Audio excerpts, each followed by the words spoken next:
Okay, hopefully you can hear me.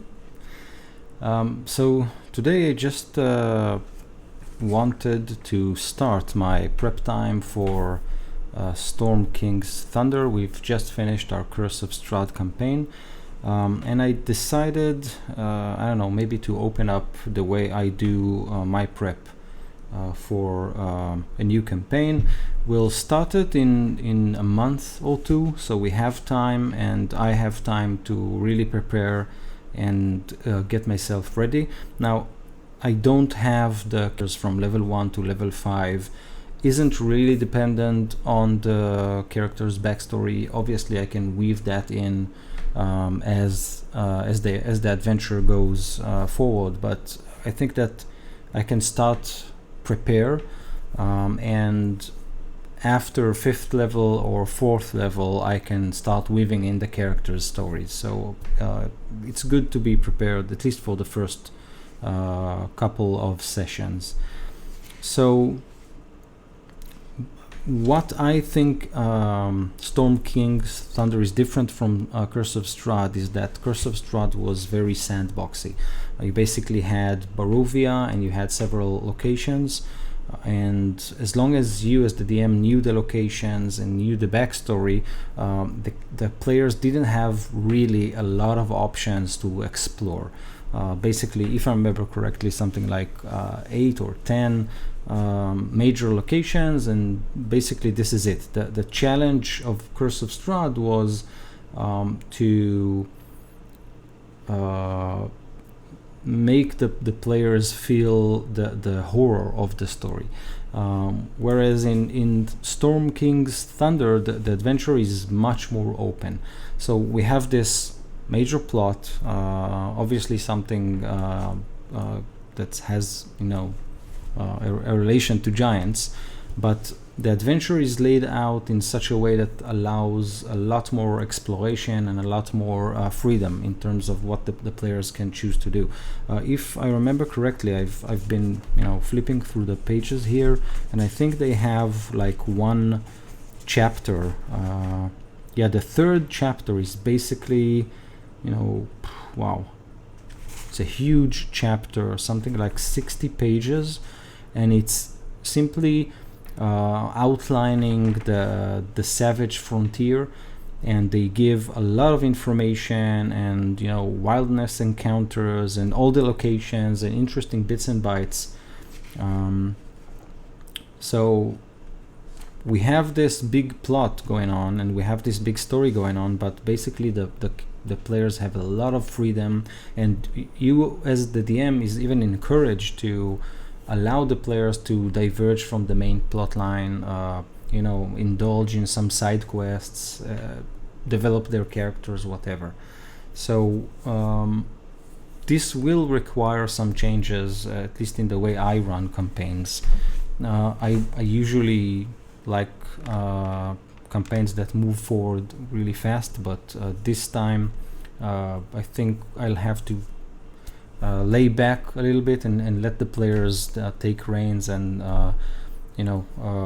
have their way with it.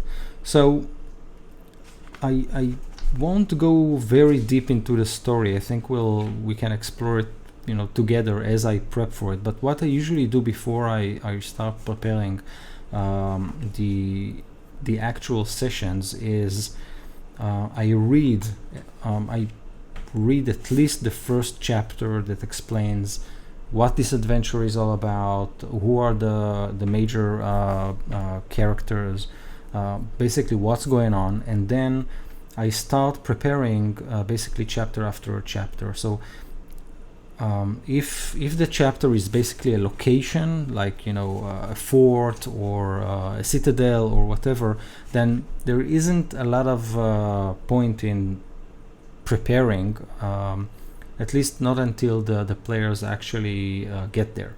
But if it is the first session or the first couple of sessions, I don't have any problem prepping for it, because the first sessions mostly revolve around introducing the story, and introducing the characters to one another, and maybe introduce one villain or one ally, but you don't need to explore or to be prepared with the entire module pre-hand. But I do read it, so I read it, and as I go with my reading, I feel secure enough to prep at least the first couple of sessions. Then I do that. So today I just wanted to focus maybe on the first part, which is I'm assuming if you are preparing for this adventure, then you have read the first chapter that explains what's going on. I'm not going to repeat it here, so if you have the adventure, then you can read it yourself. But the adventure assumes that the players somehow, or the characters somehow, reach a small village called Nightstone, and there they basically find that something is off, and they need to explore it a little bit. And so this is the Kickstarter of the campaign. There they find this village who was bombarded. The village was bombarded by giants.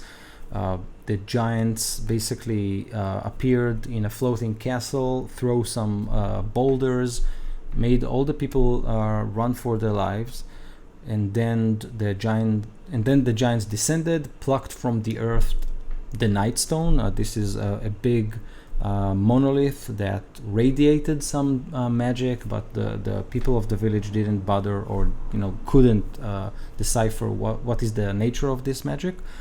The giants took it and went away. Now the villagers, they fled the village, but unfortunately they decided to hide in some caves, but those caves were already occupied by goblins. So we have this classic situation in which we have people in need of adventures. So this is one classic aspect of this first session. The interesting complication that they added is that in the village there is one of the people who didn't flee, who is actually a Zentarim agent. The Zentarim had this mission of converting Nightstone into their base of operation, and that Zentarim agent stayed, or I don't remember exactly. I think she was wounded or something like that, and she woke up in an empty village, and which makes it an excellent excuse for the Zentarim to simply go ahead and take over the place. So we have this interesting conflict, or interesting twist, in which we have this empty village, we have a Zentarim agent inside calling for backup, and we have the villagers taken hostage by this goblin tribe. So it's an interesting it's a classic with a twist. We also have some optional development. Let me just quickly. They did give here some interesting development options. So about some orcs trying to take over, or fleeing a forest and trying to get into the village as well. But let's leave it at that for now. So what I usually do, and I think you can see it on screen. You should be seeing it. I have this template I use to prepare for the campaign, and this template I basically took from Chris Perkins. I think he had this interesting column called the Dungeon Master Experience, and he presented this template. I use it ever since, and it's great. So you basically have a recap of the event so far, and currently I don't have a recap because nothing happened, but when the players will send me their backgrounds, and I will send them a handout explaining what's going on in the campaign right now, I'll use that section to outline basically what the players or the characters did before they reached Nightstone. Then I go about and give a short description of each player character, its character name, gender, race, class, very short description, and who is playing it. Sometimes players change characters die, so it's interesting to have this information present, and especially at the beginning of the campaign I don't really remember who is playing who, so it's a good place to write it. Then I have a section outlining the major NPCs. So I use this as a general reminder of what's going on in the campaign. I usually use NPCs to drive the story. So if I have a list of each NPC and a short description and some role-playing notes, I can refer it in play instead of poring over the adventure itself and flipping pages. So I have a very short list outlining the NPCs, and then I have a list of major events and locations, and this list usually don't grow beyond 8 bullets because my sessions tend to be short online, 2 hours, and even if I'm playing face to face, usually I play for 3 hours or 3.5 hours, so 8 bullets are simply enough. And just to show you what I have with me, so I have a copy of the module itself in front of me, so I can refer it. I have the monster manual available here, and the Dungeon Master Guide also available here, and the Player's Handbook. Yeah, so this is basically what I have when I do my prep. I don't need much more than that. So let's skip the player's characters, and for now skip the NPCs. We'll fill it as we go, but let's outline the first event. So reaching Nightstone. Oops.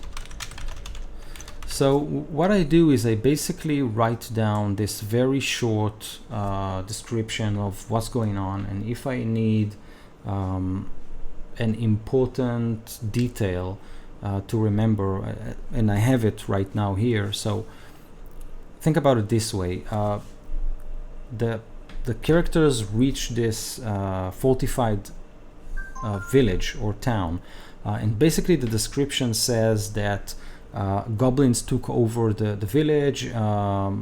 Whatever structure that remained intact after the giant's attack, goblins are basically looting them, and other than that the place is desolate. The only audible effect is that the temple's bell is ringing constantly, and this is because I read it. 2 goblins basically play with it. They pull the string, and there is this bell that is ringing. And we have this interesting layout of Nightstone itself. So we have like a moat and 2 islands of sort. One of them is the city itself, the town itself, and the other one is basically a keep where the town's ruler is living or used to live. So I usually just explain that the place is let's simply write it down very quickly. As the PCs approach the village, they immediately realize something is off. No guards are at their posts, and the temple's bell is constantly ringing. If the PCs pay attention, they spot the damage done to some structures by the giant's boulders. So it's really a very simple descriptions of what's going on. Obviously, I have the notebook, I have all the notes here, but as you can see, I'll just, oops, sorry, here. So you can see that the chapter that deals with Nightstone basically, it's a page worth of text, and I don't want in the middle of my my campaign, and when I'm talking to the players, I don't want to be pouring over text and reading a lot of text. So I just summarize it. They approach the village, they immediately realize something is off, no guards at the post, they see some damage on the structures, and the temple bell is constantly ringing, and I'll obviously explain the layout of the village. Now, so basically the village is surrounded by a moat, and they have this wall of a wooden wall surrounding it. The road basically takes them to the front gate, and if they'll peek through the front gate, they'll see the town's square, and the text says that there are two wargs eating a dog or fighting over a dog's corpse.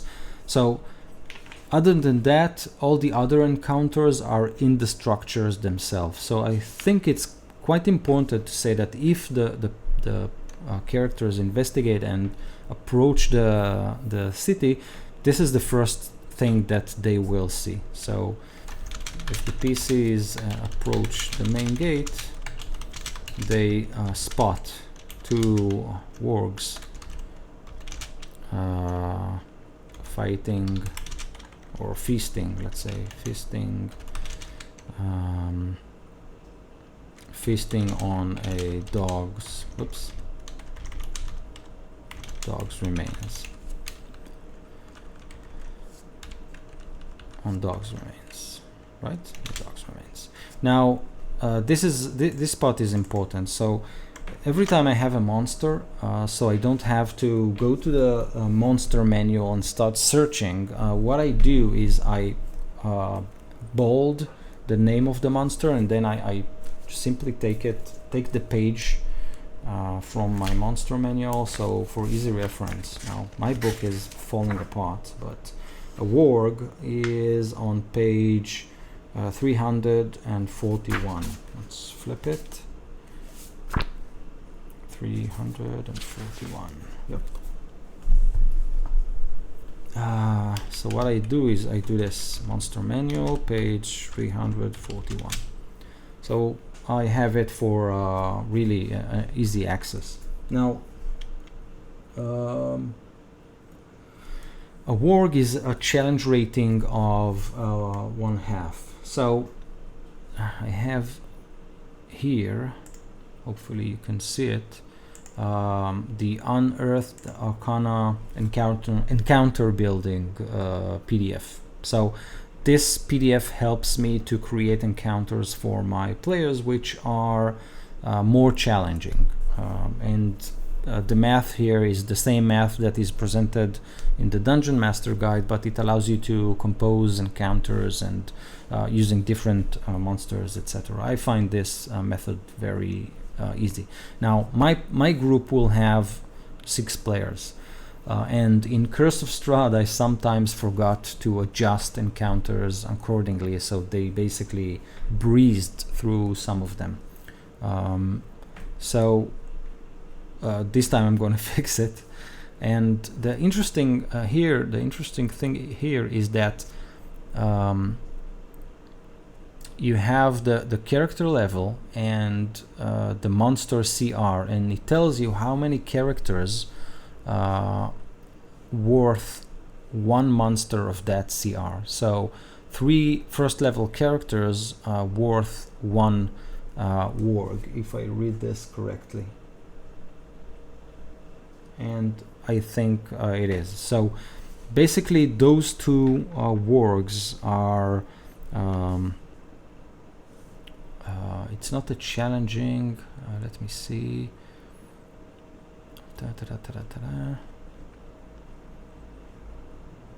Yeah, so a good match. This is how they call it. So basically, a good match is an encounter that will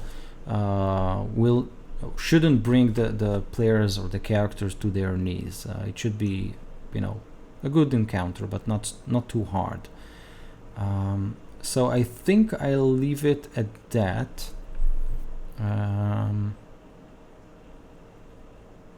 Yeah. So I think I leave those two wargs.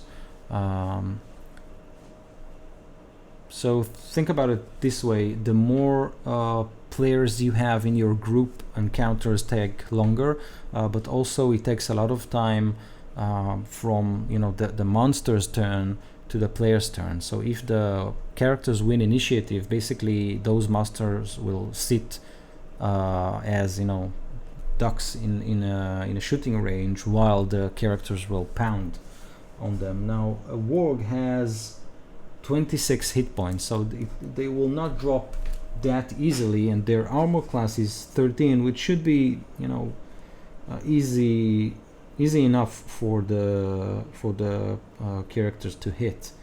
So I think it should be a good encounter, not too hard, but definitely not that easy. I might want to add one more warg and have that encounter challenge rating increased, or maybe I can have two goblins hear the characters as they as they deal with the wargs, and so maybe the encounter will be more interesting in that sense. So yeah.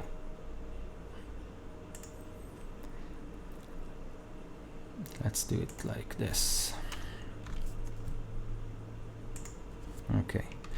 So the next interesting bit is that once the characters deal with the wargs, and obviously they can do it any way they want, they can start investigate the buildings. And each building, what I really liked about this adventure's design is that for each building the designers basically gave a very short description, and also described what the goblins inside are doing, and they even gave names for each of the goblins. So you have eight buildings where the goblins are, maybe even more, 10 buildings, and for each building you have goblin names, which is super cool.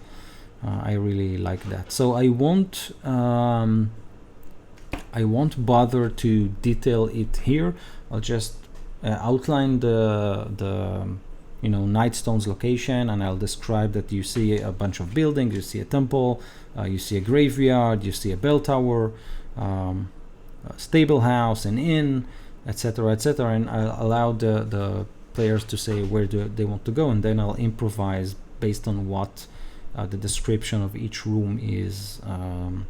I don't need any more than that, and but there is one place that is interesting enough to detail, and that is the inn where they should find Kela Darkhope, the Zentarim agent I was talking about. So meeting Kela. Like this.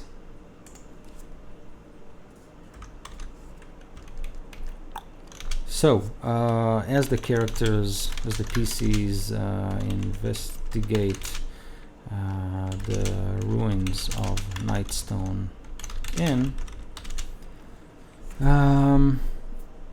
so the book basically describes Kela as a Zentarim spy, dressed up as a monk, as a traveling monk, and she belongs to this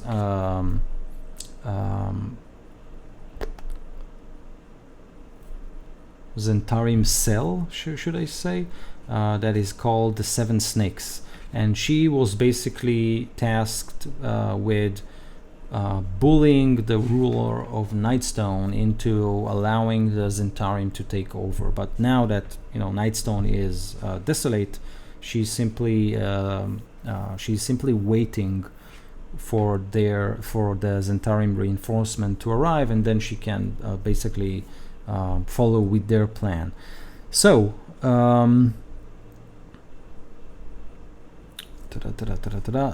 basically the book describes that Kela has received message from her employer, someone named Zolkin Alessander, and he's on the way.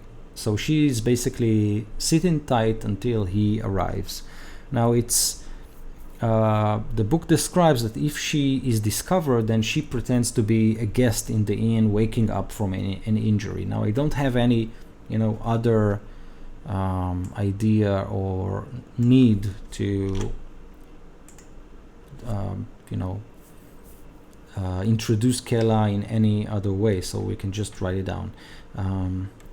Kela, dressed as a traveling monk, she will pretends to wake up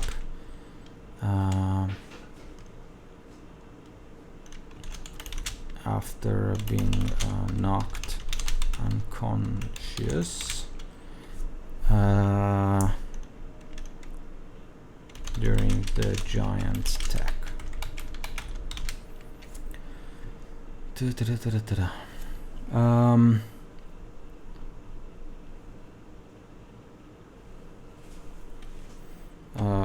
If asked, she claims that the arrival of the goblins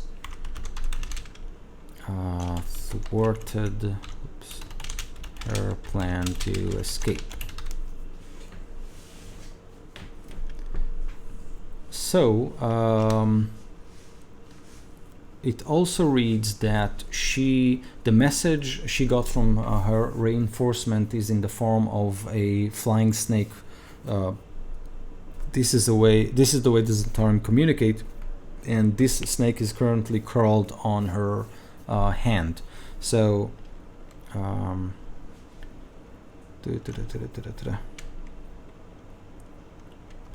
the PCs might recognize this flying snake. Flying snake curled up her hand as a Zentarim symbol.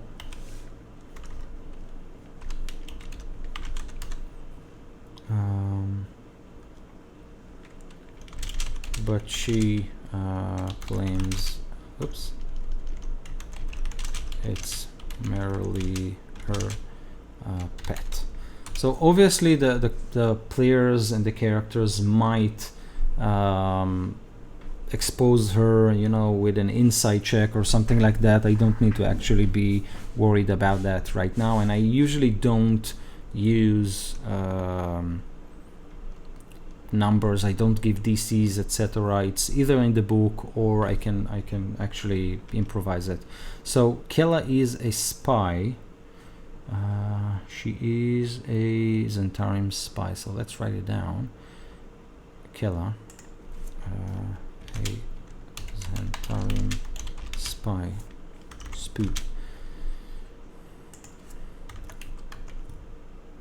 Let's bold that and use the monster manual 3 for page 349.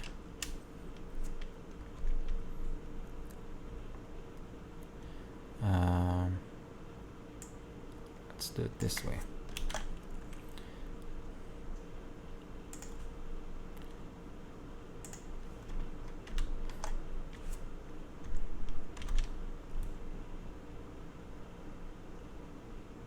Times spy. Okay, so this basically finishes the section in which the PCs meet Kela. So they might come in, they will probably spot her, they will talk to her. She can give them information about the giant's attack, what's going on. and about the goblins, and her job is basically to wait out until the Zentarim arrive. Now, if one of the players will state that his character has have an affiliation with the Zentarim, she might come and tell him the truth about what she's doing, but that's totally up to the dynamics of the sessions and the background of the characters, which I still don't have. So Kella, what is her name? Kella Darkhope, and she is a neutral female human spy, 7 snake, Zentarian agent, working for the 7 snakes. I don't have any interesting role-playing notes here, so I'll just leave it at that. Great. Okay, so we covered that. Let's see what we have next. So we do have some information about the keep itself.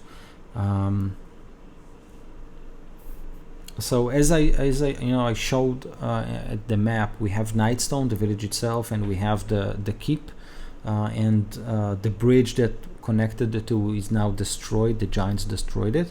And basically it says in the book that any the Zentarim, or I spoke about the orcs coming in and trying to get in as well, they basically ignore this place because it's too hard to reach, but maybe the players will want to explore it. Yeah, so it does say that they have some guards who are survivors of the attack. Basically they say that the book reads and says that the ruler, who is Lady Nandor, she died during the attack, and all that's left is the guards, and they argue about what to do. They see the goblins, and basically they are indecisive, so maybe the PCs, the players, can help them get out of this tough situation, but again, it's nothing special that I need to be very specific about. I don't need to summarize it. It's not very interesting.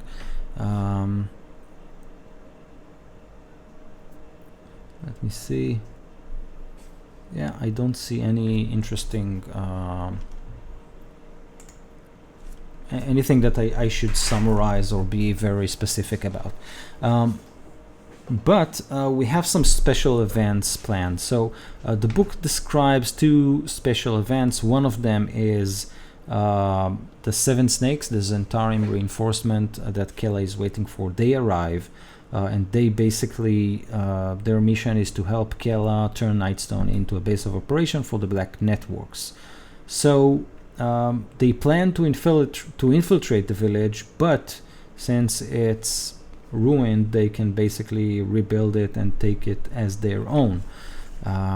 So this is one thing that is described as a special event. The other thing is an orc tribe called the Earseekers. They basically flee the Ardeep forest. The Nightstone is very close to this forest, the Ardeep forest, and they flee that forest because the elves that live in the forest basically drive them away. They see the town, they see the ruins, they see goblins inside they tell themselves, let's get in. So this is another complication that if we want, we can use to make things interesting for the PCs. Now, one thing I do believe I need to maybe take into account is what happens if the players decide to play the waiting game. They see this place, they have the bell ringing, maybe they will decide to simply wait it out. Let's just find some place to scout or watch the village, and let's wait for, I don't know, a couple of hours. So in this case, I do think I should document or describe the fact that the 7 snakes are going to arrive. So let's write 7 snakes arrival. So let's write it this way. If the PCs simply wait out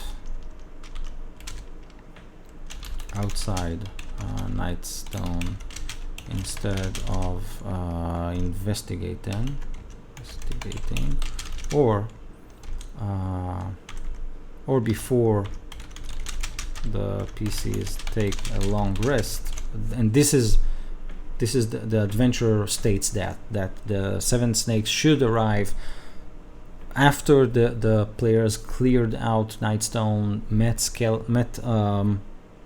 Kella, and cleared the goblin threat, and before they take a long rest, the 7 snake arrive. So I'm just writing that if the PC simply wait, or before they take a long rest, the 7 snakes arrive.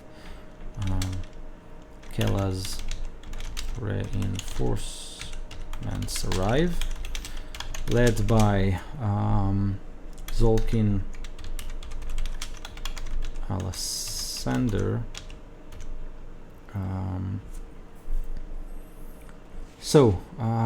They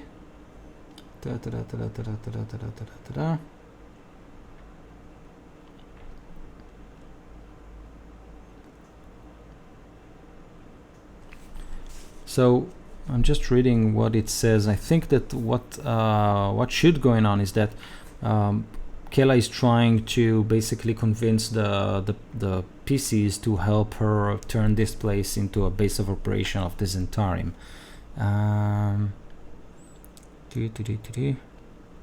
Yeah, and they need to send a message to this mysterious person called the Snail, to let him know that the village is under the Black Network's control.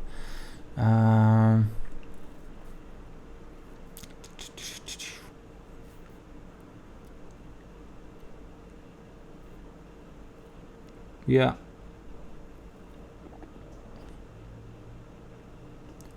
So this can basically go either way. So I'll, led by Zolkin Alessandro, simply write that whose mission, like this, is to turn Nightstone into a Black Network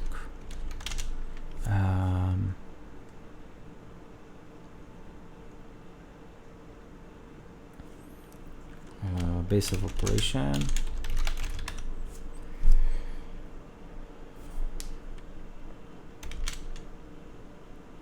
The snakes will try to enlist the PCs to help them, or at least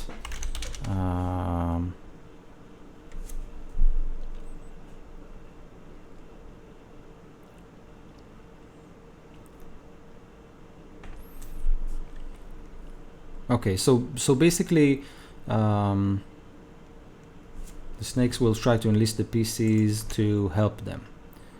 Now the complication is that if the PCs met the guards in the castle, the guards will ask the PCs to help save the village from the Zentarim occupation. So this could be interesting.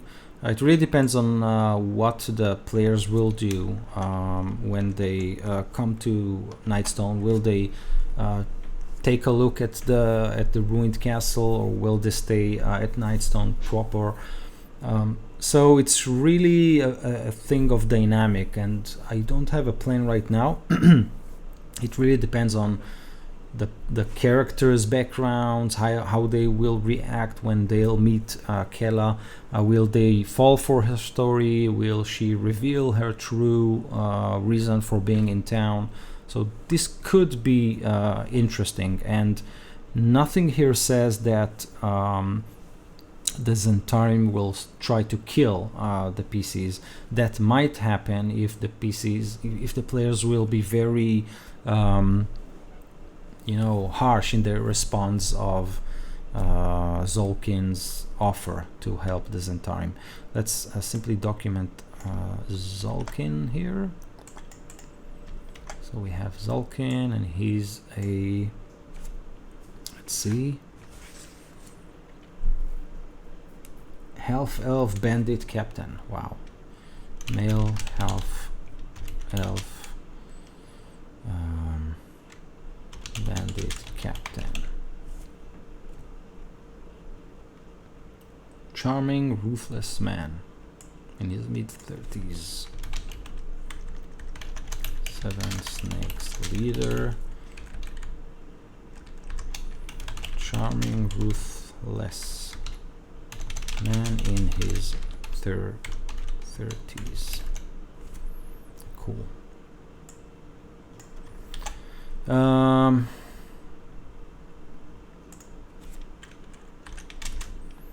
Zentarim,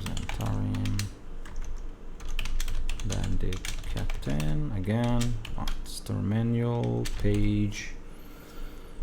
Let's see. The bandit captain is on page 344. Cool.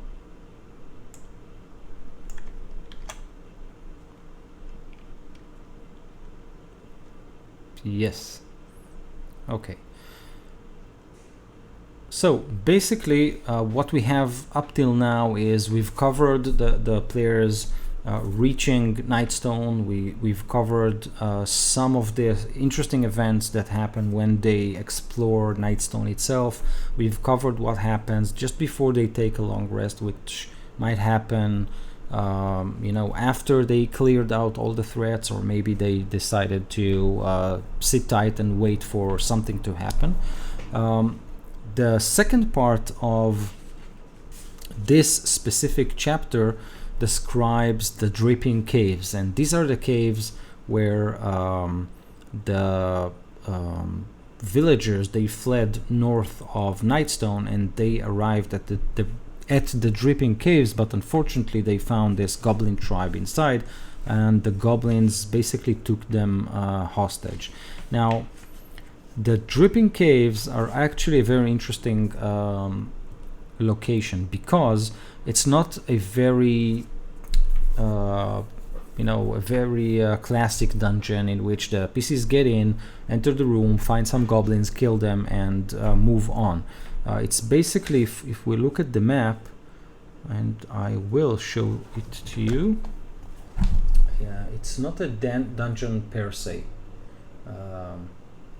It's more of a main hall and some caves that sprawl from the main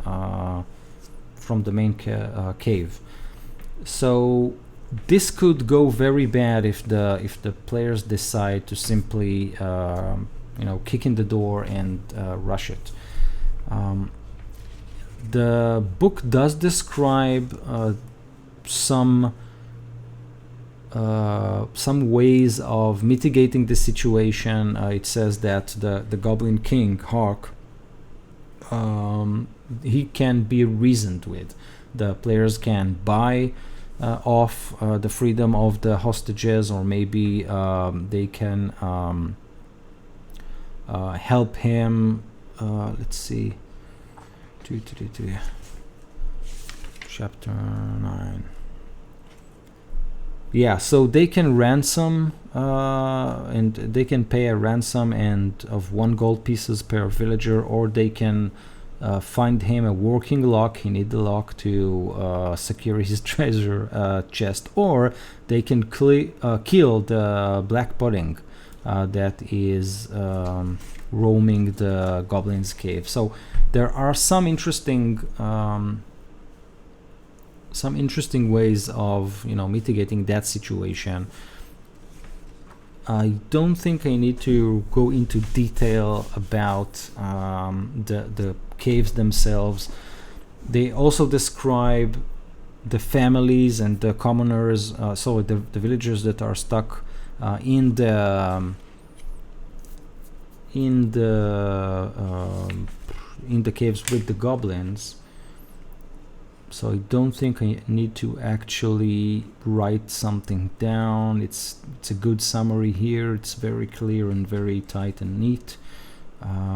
What I will write down is, once I have the character's background, I will try to weave in some of the background in order to propel the movie, the story forward.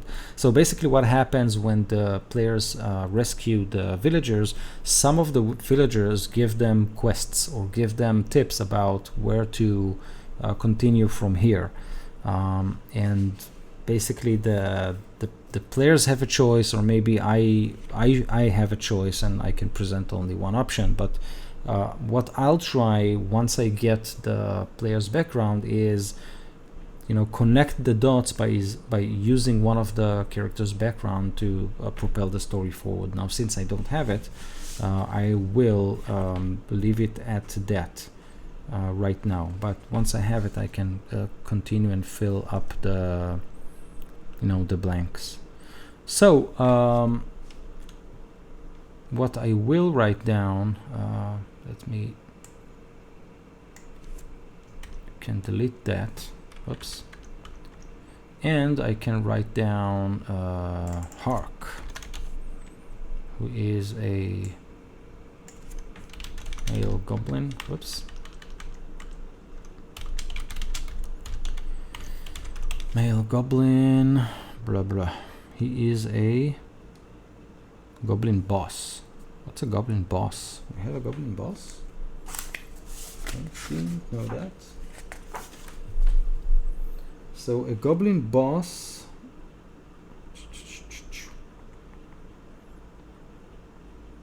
yeah, 166.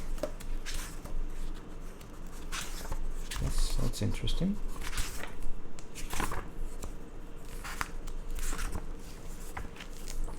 So you see my book is falling apart. Okay, goblins. Yes. Yeah, so we have a goblin boss. Goblin boss.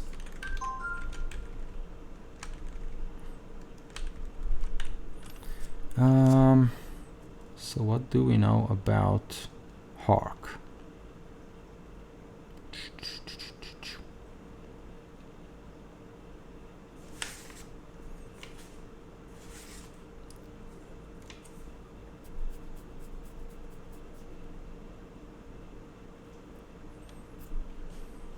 Yeah.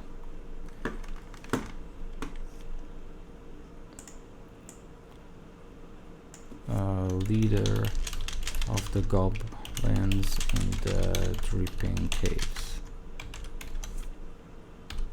And then we can delete this and delete this. Again, let's the manual page 166. So this is how I like to do it. Basically write down, if I encounter a monster, then I can simply write down the page number. And so what I have here is I have a single page, and with the book with me, I do need it, but with the book need me, I can simply look at this page and understand what I should do, what are the main chapters of the sessions. Let's call it Dripping Caves, DVD, once I have character backgrounds.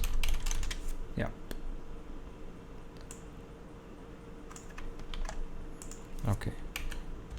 So I have one page that I can look at it. Maybe it will be 2 pages, but not a lot more than that. And I have basically all the information I need to run this session, all the main bullets, all the main NPCs. If I have a very specific thing I want to keep in mind, then I write it down here. And eventually the dripping caves. The only thing I really need to note here is how to connect the dots and propel the story forward. So this is it. I think that this page can, it can take one session. It can help me run one session or maybe 2. If my players will be really slow at investigating Nightstone, then this single page might help me run 2 sessions. And it's basically done, and it took me something like 50 minutes, and obviously the time I needed to read. Let me tell you how many pages is it.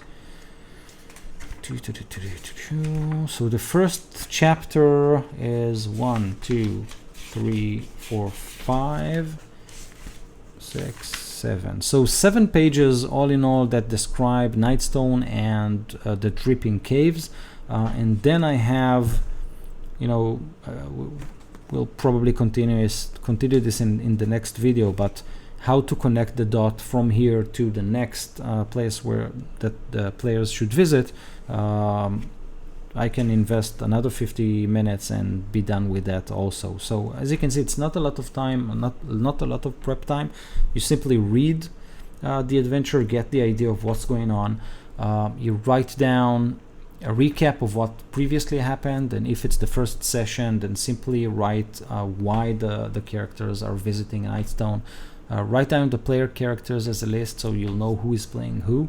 The major NPCs, as I said, it's just by looking at it I now remember, oh yeah, Kella Darkhope, she's the Zen spy.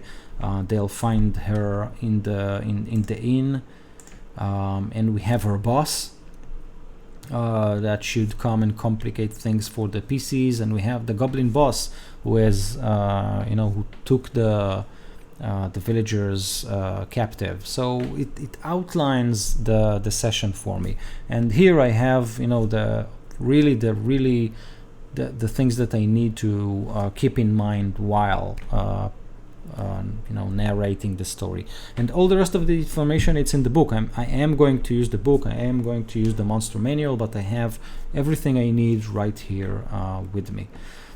So this is it. Hopefully next week I'll do the next part, which is the quest that the players get once they save the villagers from the dripping caves, and we'll continue from there. Hopefully I'll do a video once a week.